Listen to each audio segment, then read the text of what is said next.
Wow.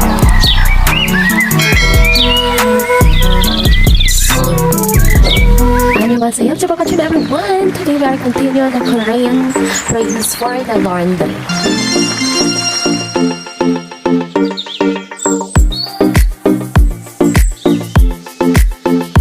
Right, so can you remove this stain? Okay, so pakitanggal daw yung mancha or dumi. Ayan.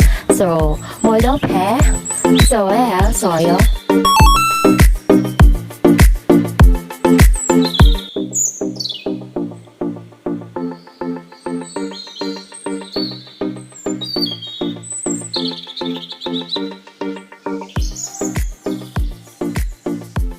Alright, so when can I pick up my clothes or can I get my clothes?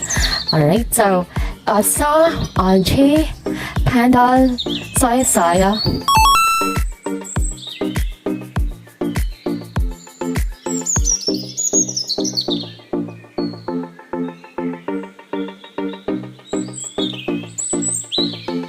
Ayan, so I'm here to pick up my clothes. Okay, 어서 저처럼 왔어요.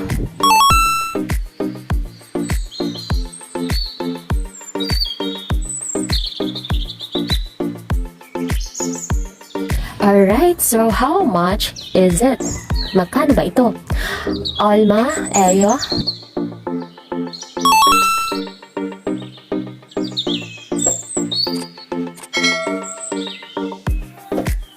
Can you remove this stain? Okay, pwede ba sa Tagalog, pwede bang pagitanggal itong mancha or dumi? Okay, so ang tawag ay molophe, soyo. Can you remove the stain?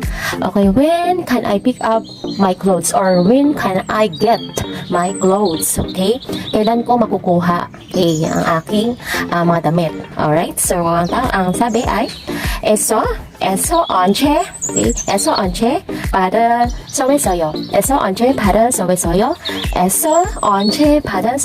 When can I pick up my clothes or kailan ko makukuha ang aking mga damit?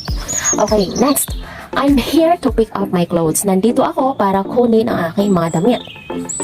Okay, so 제 어서 자러 왔어요. 저 자러 왔어요. Okay, I'm here to pick up my clothes. Next, how much is this? Okay, magkano ba ito? Okay, 얼마예요? How much is this? Magkano ito? And the last one, how much is the total? Magkano ba lahat? Okay, magkano lahat? Okay, modo 얼마예요? Thank you so much for watching, guys. I am for tutorial ulit sa aking mga videos. Please hit the bell notification para updated yung upcoming videos. And don't forget, don't be shy and hesitate to leave your comment below. Okay? God bless you all, and I love you so much, guys. Thank you for watching, and thank you everyone. 감사합니다. 사랑해. Wow. 고마워. 안녕. Wow.